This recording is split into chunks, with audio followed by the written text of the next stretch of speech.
Okay, this is another video for parents, guardians, carers of all kinds, but to remind you that children are unique.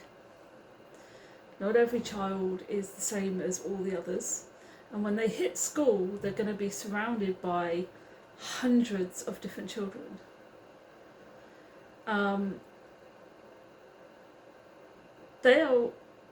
Your child is incredibly important to all of you, and they are special and they are unique. Do remember that when they hit school, if they have anything wrong with them, especially in normal schools, if they have stutters or speech impediments or any other kind of issues, kids can be cruel. They really can. And it is our job as parents to help our children gain confidence and love themselves for who they are, regardless of any issues they have. But we cannot be there with them 24/7. And when they are surrounded by multitudes of other children, we have no idea what kind of environment all those other children are being brought up into. And unfortunately, not all of them are going to be brought up into loving, caring families. And they will and do frequently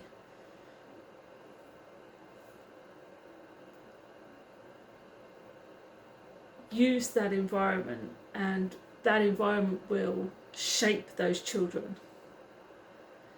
And they will do things like pick on your child if they have things like stutters or other speech impediments or mobility issues or any disabilities whatsoever. Do remember that as parents, if your child is going through something like that, do not let the school sweep it under the rug. Just don't. It is our job as parents to help our children at all costs. Do not be a parent who sits on their laurels while their child is picked on or bullied or made to feel inadequate in any way, shape or form while out of our care. Schools will always tell you they have an anti-bullying issue. Oh, we have an anti-bullying policy. Every school will tell you this. But if a child is picked on and bullied, I can absolutely guarantee you they will do nothing about it. You can bring it up and they'll go, okay, we'll deal with this, and nothing will get done unless you really, really make yourself a nuisance in that school. Do not sit on your laurels if your child has an issue in school.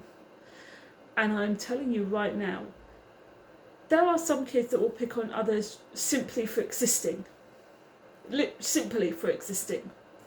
And there are some kids that will pick on a child for having a disability or having a learning issue or even having a speech impediment. Every child is unique, every child is different. But there are children out here in the world who have no problems being horrible to other kids, to other people in general, because you do not know what kind of environment every single child in that school is growing up in. Now, when my son was in school, he was picked on. He really was.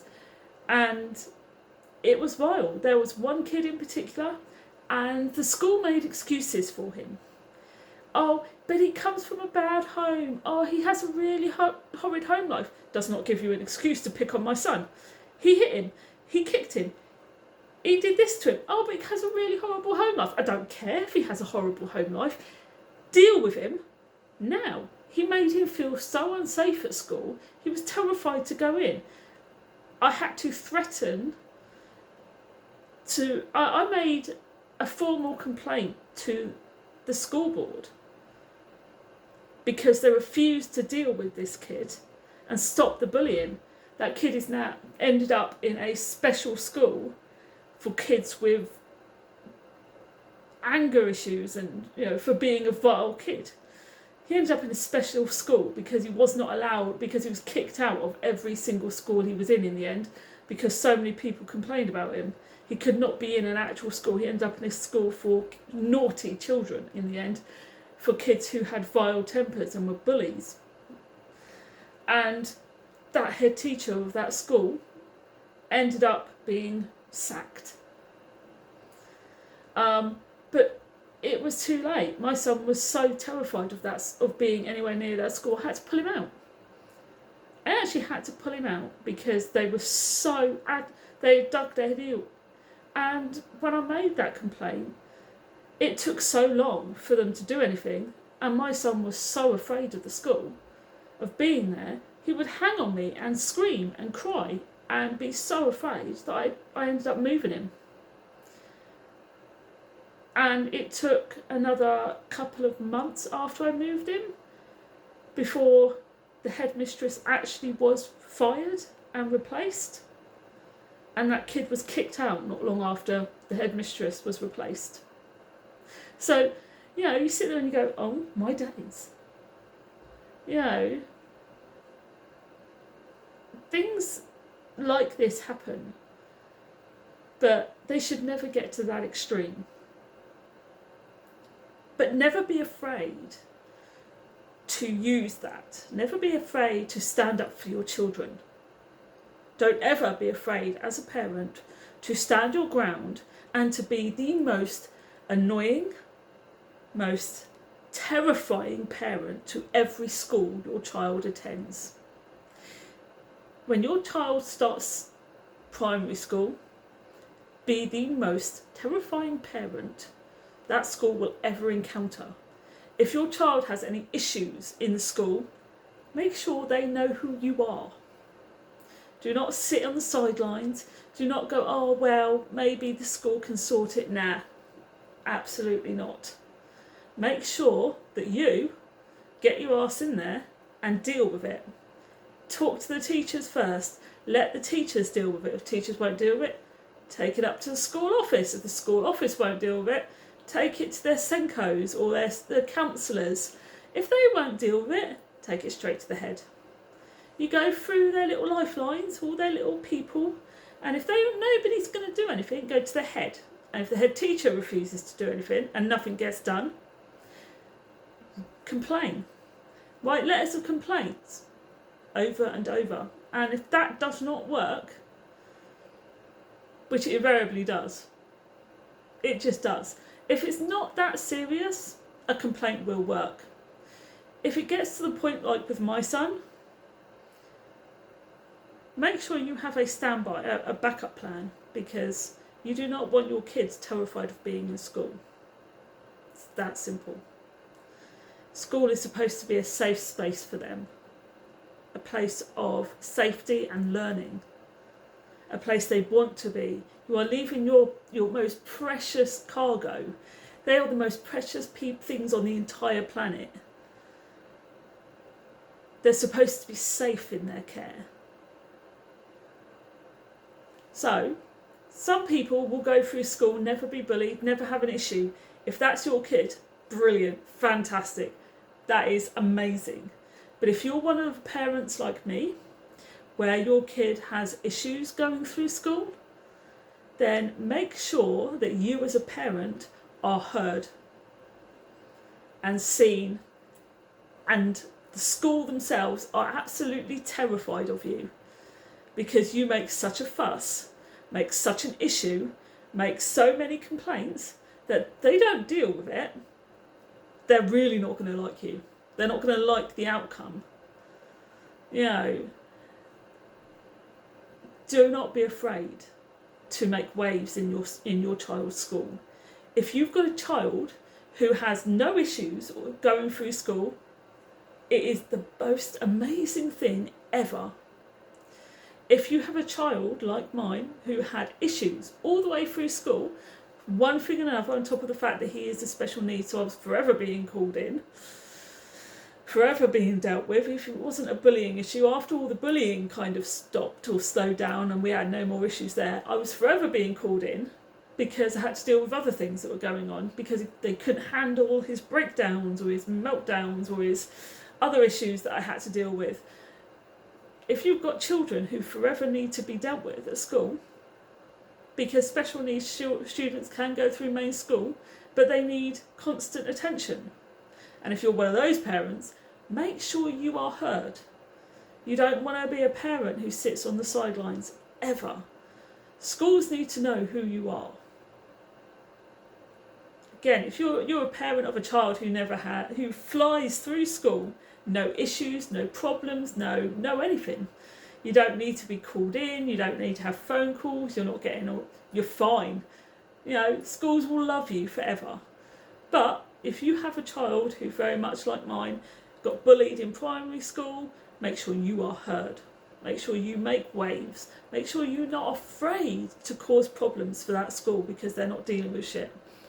And in secondary school, make sure that you are dealing with stuff because problems occur, problems can arise. And even if your kid is never picked on and never bullied, make sure that you are always there for your child. Because there is this concept again that every child is unique. And if you've got a child who, again, has things like speech disorder, I had a sister who, through primary school, struggled with speech. She was in speech therapy for years because by the time she hit school, she could only make sounds. You'd never believe it now. I mean, you'd never have believed it by the time she hit secondary school. Couldn't shut her up. But through the younger years of her primary school, she could barely speak. Once she actually learned to speak, you could never shut her up. You'd never have believed it. But to this day, if she has something really important to say, she will stutter and she will struggle and she has to take her time and slow. And you have to be really patient with her. And she got picked on a bit for that. And my mum had to really kind of spend a lot of time dealing with that in the schools and whatever else. And she got picked on at school because she couldn't speak properly. And, kids weren't kind. They never are. They think it's funny when people sound different. And the only thing she could make by the time she hit school was sounds. She used to sound like this. By the time she was 5, that was pretty much all she could do. Her vocal cords just took time to develop. She was in speech therapy for years. But by the time she got to about 7 or 8, she was talking and you couldn't shut her up. Just couldn't. You just couldn't shut her up. She talked slowly, but she was talking. And even, like I said, even to this day, if she's really important, she talks really slowly and she'll stutter because it's important and it takes her time to say it. And you have to be really patient with her. And going through school like that took its toll on her confidence because kids were really, really cruel. Dealing with that, it was really horrible for her. It was really hard for her. And my other sister hit secondary school as a diabetic, type 1. 11 years old and in hospital, diabetic coma. Fell into a diabetic coma at 11 years old. Yeah, it wasn't fun. It was horrible. But she hit secondary school having to do her, inject insulin. She spent the whole of secondary school being called a druggie. She hated it. It was horrible. There are many reasons why people are picked on and called names and treated horribly by children.